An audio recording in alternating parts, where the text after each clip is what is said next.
Hey, what's going on, everybody? How we doing? My name is Andrew. I'm the chief instructor with Shots Fired Training, located in beautiful Las Vegas, Nevada. We're out here at the Clark County Shooting Complex, and I have with me here today the Staccato P.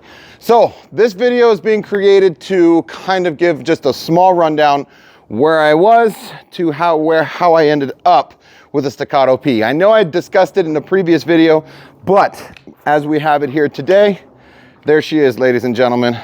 The absolute beautiful, just absolutely beautiful Staccato P. Gotta love her, gotta love her, gotta love her. Ambidextrous safety. Okay, I did go with the DLC barrel with a TLR1HL. You notice that we've got almost 100% flush, maybe just a little bit bulge in the front. We do have the MOS capability, ambi safety. The grip safety is really, really, really nice, comparable to other 1911s. The texture is just phenomenal. And then the placement and where I can get a good grip on the gun is just awesome. I've got a Tritium green fiber optic front, blacked out rear, and we'll dive into her a little bit more. But anyway, so that's for you guys to have the opportunity to actually see the Staccato P. Now, I carried the Glock 22 for many, many years. I've discussed this in a previous video, but I'll just kind of run through it if you want to call it. So carrying a Glock 22 for many years, why a 22? Why a 40 caliber? It just worked for me. The grip on a G22 was slightly bigger than the grip on a Glock 17 or even a 45. But in my era, the Glock 22 Gen 3, if you want to call it, the 45 was not even being manufactured, or a concept probably as of that time in, 2015, if you would. If I'm wrong, let me know in the comments below for sure. So I carried a Glock 22 for many years, started with the Gen 3, ended up with a Gen 4, loved it. I have fired well over 750,000, if not 1 million rounds of 40 caliber throughout my career, both as a security officer, training with Leos, military, as well as didn't shoot the 40 in the military, that's for damn sure. But just in all the training that I've done, and as a firearms instructor teaching for about 18 years, I carried the G22 for a long time. My off-duty was a G23, again a Gen 3, and then to a Gen 4. So a buddy of mine with a fellow copper, not a fellow, but a buddy of mine asked me, hey, one day, why didn't you try the G35? Well, I didn't know what that was at the time. And then so I looked into it and said, hey, surprise, that's a long slide 40 caliber. So I was like, awesome. So I tried the Glock 35 and I loved it. Now, I've only had the G35 for about 2 or 3 years, and she's sitting over there on the bench. I did a Cerakoting in Midnight Bronze through a Timney Haley Strategic, not a Timney, my apologies, a Haley Strategic skimmer trigger in there to get rid of some of that slack, the trigger slack out of there, and then alleviate some of that trigger reset as well. Cannot say enough how nice the Haley Strategic skimmer triggers are. They're just awesome. And I went with the duty rated one, not the carry one, if you want to call it that. I went with whatever was recommended, that they recommended for duty. But anyway, started with the G22, ended up with the G35, and thus began my venture towards looking for more accuracy. That's what I wanted. I wanted to be more accurate. What was my accuracy? At 25 yards, I have no problem hitting groups all A zone at 25 yards all day long. Not an issue. I got a prior video of me doing okay, although having done it on camera, I was low left. But regardless, I'm comfortable and confident within my own skills and ability to be able to hit a target at about 25 yards. So I went from the G22 to the G35, and I found myself wanting more accuracy. Now, skill level and equipment plus application. Now, setting aside application, it doesn't matter. If your skill level is very low, you could have a driver's license, and it doesn't matter what car we give you, you could still be a horrible driver. Doesn't matter what firearm you get, you could be a horrible shooter. So your skill level is definitely a considerable factor when evaluating what pistol you're trying to use or trying to go for, or how you and your own individual skill level are developing your skills to become a more proficient shooter. Now, for myself and for what I teach my students, the two most important fundamentals of firearms marksmanship are accuracy and shot placement. That's my own subjective standard, because yes, there's trigger control, sight alignment, carrying, printing, a lot of other concepts to discuss. But specifically, if you don't have the shot, they shouldn't be taken. And if that bullets go into one of two things: something or someone. End of story. both of which you are going to be 100% held accountable for, which is why I imbue amongst my students two most important fundamentals of firearms marksmanship are not trigger control, sight alignment, or anything to do with the fundamentals, but more importantly, accuracy and shot placement. Any round you fire has someone's name on it. And if it's not going exactly where you want it to go, you need to fix it. And the only way you fix that was with time, education. With education, training, and in time, you gain experience. The educational portion is the why am I doing this? The training portion is the how am I doing it? So the training portion can be in a classroom like, hey, I'm understanding how this works, but you need to be on the range. You can't perform in a way you haven't been trained to. So G22 to G35, finally I found myself wanting more, and I wanted to become more accurate than what I was. So I couldn't find it necessarily in my own necessarily ability per se. I began looking at equipment. So I found myself trying out the DR920L made by Shadow Systems, as well as the DR920P. Amazing, amazing guns, but they weren't getting me there. I had some snafus along the way. Shout out to Shadow Systems. Their customer service was great for the most part. Gave them a call, sent me a return label. I was able to, range is cold. I was able to get a return label, send some guns back in. They inspected them, made sure everything was good. And one of them on an MR920 that I had, they swapped out the barrel because they saw that when I was attempted to zero, that was my problem. That was high and to the left with an MR920. Nevertheless, they took care of me. So I ended up going from a G22 to a G35, and then I did try the G34, but it wasn't really jiving for me. It just wasn't my cup of tea. Now, the G34, amazingly accurate gun, but I immediately felt that that grip was, again, smaller than a G35 or a G22 grip. And just the way I was comfortable was predominantly with that G22 Gen 4. So how I came up and presented and the amount of draws and rounds that I had through a 40 caliber, it was just my cup of tea. If you're interested, look at my prior videos. I did a comparison between the Staccato P at 25 yards and at 50 yards compared to the G35. I'm a little bit more of an in-depth video, but the purpose of this video is to say, hey, how I ended up with the Staccato P, fire some rounds, and kind of give you guys what I've been looking for on the interwebs, where like if someone's got a Staccato P, why did you get it and what were you using before if you are an intermediate or advanced shooter. So I considered myself to be an advanced shooter, not only as an instructor. I do feel as though I'm at that advanced level.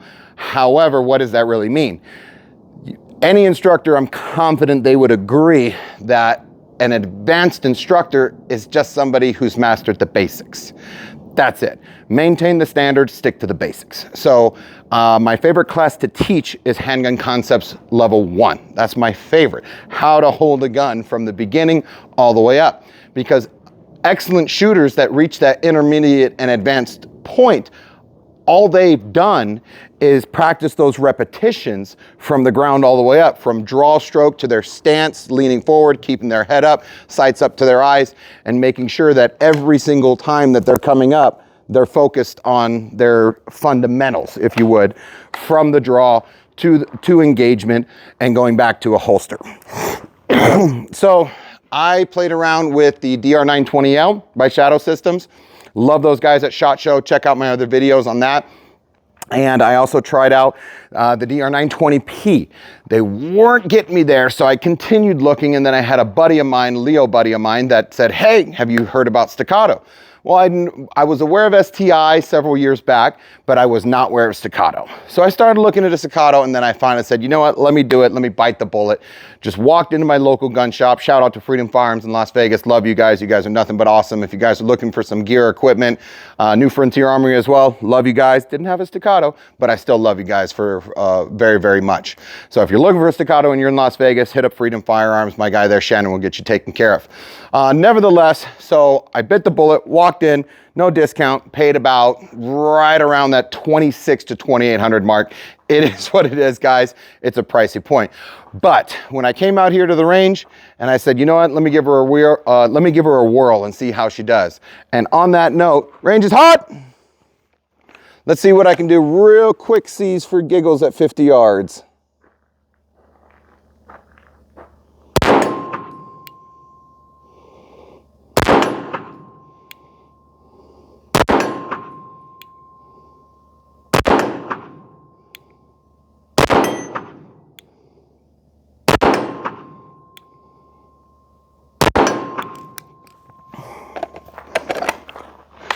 Range is gold. And that, ladies and gentlemen, is amongst the many reasons why I love the Staccato. I could not be happier with it. That's my opinion on it. So cameraman, take a walk with me real quick. We're gonna go down range just for giggles. So I went from the G22 Gen 3 to the G22 Gen 4. I then followed on to a Gen 4 G35, which to my knowledge, the G35 only came in the Gen 4 model. It might be available in Gen 3, but I haven't checked it, so I haven't looked that up. But I went to the Shadow Systems DR920L, and then I went over to the Shadow Systems DR920P, and I still wasn't yet finding the accuracy that I was just looking for. So, range is hot.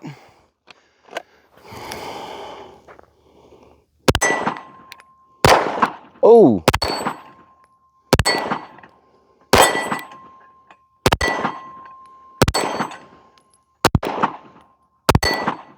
So 2 misses out of about 10 rounds. 2 misses out of about 10 rounds, and I think I'm up about 10 yards, give or take. So cold range.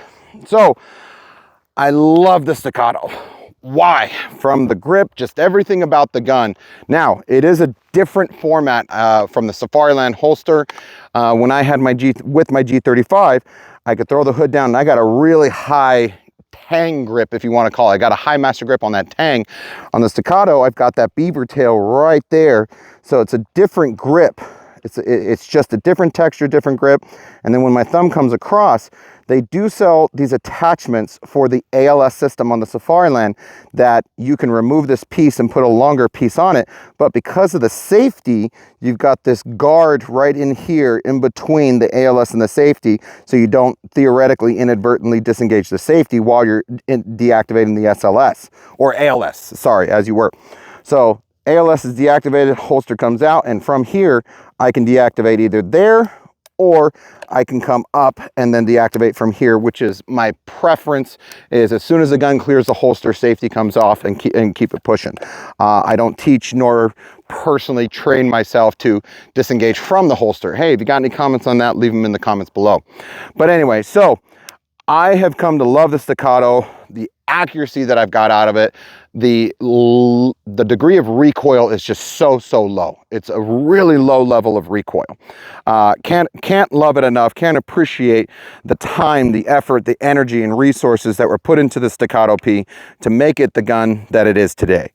I'm completely ignorant to STI or what they've done in the past, but the effort that's been put into the P is just an amazing, amazing workhorse.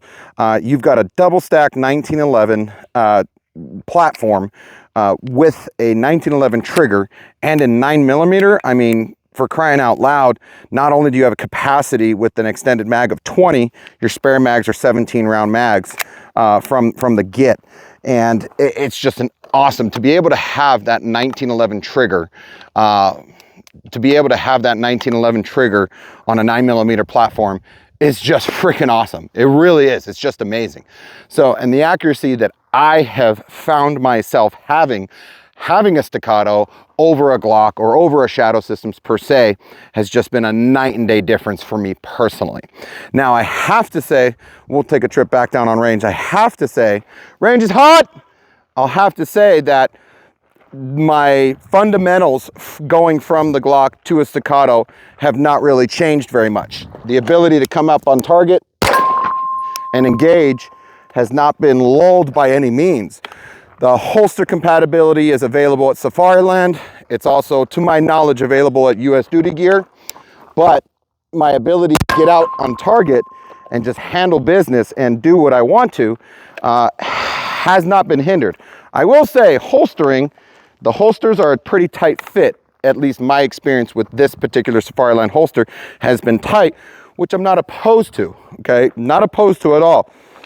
However, coming out, no issues whatsoever.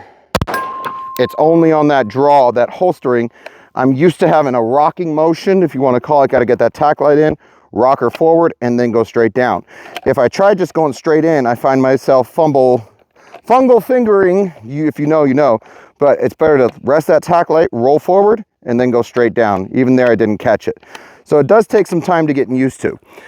Different holsters have different functions, different attributes to them, but I've never found myself happier than with the Staccato, with the Safari Land for the most part. So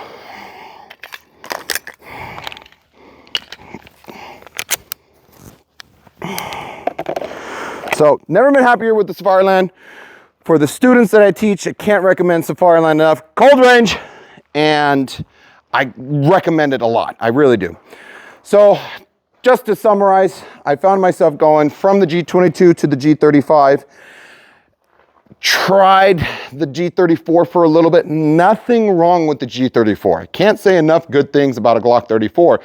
Especially being a long slide, I threw an Aimpoint Acro P1 on there, snagged the P2 the moment it came out, throwing that on another doohickey, if you want to call it, as well as a red dot. The red dot that I had on the G35, believe it or not, was a Vortex Venom. Now, I've heard some people tell me, oh, it's hard to take you seriously, you know, with that Vortex on there. I'll be the first one to tell you, I am not intimately aware of red dots, but what I do know is Trigicon's got a standard. There you go. Let's see what else. Leupold has a standard, right? Well, what standard is it that we're saying this is good, that's bad? Well, the only standard we got is either military or law enforcement. For us civilians down here in the general population, if you want to call it, the only standard that we attribute something being good or bad is if it's quote unquote mil spec or law enforcement approved. Well, that doesn't always mean that this product is a bad product. It just means that maybe it wasn't selected. Maybe it was new. Now, is there a possibility it was submitted for a standard testing and didn't make it? Well, sure. Well, I see hollow suns absolutely everywhere and run them on my own guns. And to my knowledge, there are some law enforcement agencies that have approved hollow suns, but there are other agencies who haven't. For example, LAPD, they've approved Trigicon and nope, I think it's a Trigicon and Trigicon and EOTech. EOTech for their ARs platforms, if you want to call it. Outside of those two manufacturers, I'm unaware of anybody else that's been approved as far as being able to put a red dot on their pistols, especially their duty firearms. So I rocked the Vortex for a long time, and I love Vortex so much. 100% lifetime guarantee. I have shipped back the Vortex Viper PST Gen 2. No, it's the Vortex PST Gen 2. Had it for 3 or 4 years. Something went wrong. I sent it back. They gave me a brand freaking new one. So outstanding customer service from Vortex. Could not be happier. And their Razor HD Gen 2, even their Gen 3, their 1x6 or their 1x10, amazing, amazing optics. What I'm going to now, the intent for this, for the Staccato, is I'm going to put a Leupold Delta Point Pro. That's my intentions. And then my G35, although I had my G35 was sitting there with some Dawson Precisions, black on black co-witness sights with the Vortex Venom red dot on there. 3 1/4 MOA, either 3 MOA, 3 MOA, the Vortex Viper Venom, 3 MOA. Whatever I tried, at the time that I was trying these things, I had the G35 on my hip. Every class I taught while I'm doing all this research and development, I was rocking the G35 and in a 40 caliber and with a Vortex red dot. Never had a problem. Had the battery go out one time after a year of using it, and it was just awesome. It was awesome. Now, thankfully, the Vortex Venom shuts off after approximately, I think it's 14 hours of idle use, or of it just being idle, it shuts off. Does not have a shake awake. So there's different advantages. Where there's a pro, there's a con for different optics. So I've tried the Trigicon RMR on different platforms. I decided to throw it as a 45-degree offset on an AR platform and absolutely love it to death. As far as a pistol, I prefer a larger viewing field, if you want to call it that. But enough about that. Back to the Staccato. So from where I started, G22, I went to the G35, tried out G34, wasn't my cup of tea, wasn't feeling it just yet. Then moved on to, what was it? DR920 from Shadow Systems and the DR920L, and then found myself moving on to the Staccato P. I cannot tell you guys again how happy I am with the quality, the craftsmanship, just the time, the effort, the energy and resources that have been put into this platform. It is just an awesome, awesome, awesome platform, an awesome, awesome, awesome gun that from quote unquote out of the box. I have not done any maintenance to this. I haven't done any cleaning. I haven't done anything to it. I pulled it out and I went and fired it, which, believe it or not, is against my traditional no-nos. A lot of people, I'll make another video on that, but when you buy a brand new gun and it's in the box, it's a good idea to pull it out, strip it, lubricate it, become familiar with it, put it back together, just to ensure that should this be a gun that slipped through that QC control, if you want to call it, not that I had any doubts that Staccato had any quality control issues, but it doesn't matter. If there's a manufacturer and they're manufacturing a machine, can things go wrong? The answer is yes. Well, if you just put the simple basics of machining into play, you manufactured 1,000 pieces, the time and manpower and cost to inspect those 1,000 pieces could be high, or it could be unfeasible. So you might inspect 1 out of 100 or 1 out of 200, and sometimes 1 out of 500. Oh, go, no go gauge, whatever it may be. It's all my 50 cal gunners out there. I love you guys. Go, no go. Adjusting that headspace and timing gauge on the Mod Deuce, my lady. I miss you, sweetheart. So anyway, that's about it, you guys. I love the Staccato P. I've really enjoyed it from the moment I got it out of the box to, as you can see, the accuracy that I've got from where we are now, being at 50 yards all the way up to 10 yards. Doesn't matter. Now, of course, the closer you get, easier it is from a fundamental shooting standpoint. But when you get those distance from that 25-yard line and out, even I myself, would I ever want to take a 25-yard shot in an urban environment? Well, I wouldn't want to take a 15-yard shot. I wouldn't want to have to take any shot. But should the day come that I'm in a circumstance or situation, as Tim Kennedy said, should the day ever come you need to fight for your life, the only thing that will determine the outcome is what you've done to prepare for that fight. Love that guy. So nevertheless, get out there, guys. Get some training. I love the Staccato P. It is my new duty gun that I carry out in the universe, in the world, if you want to call it. I'm really looking at that CS, also looking at the C. Check out my other video. I was at the 2024 SHOT Show, and if you weren't, that's okay. You were there too, because I was there for you guys and wanted to show you some of the highlights. Let me see. I think that's it, you guys. Thank you so much for your time, you guys. If you could do me the biggest of favor, hit that like button, smash that subscribe. If there's anything you guys want to see, by all means, let me know.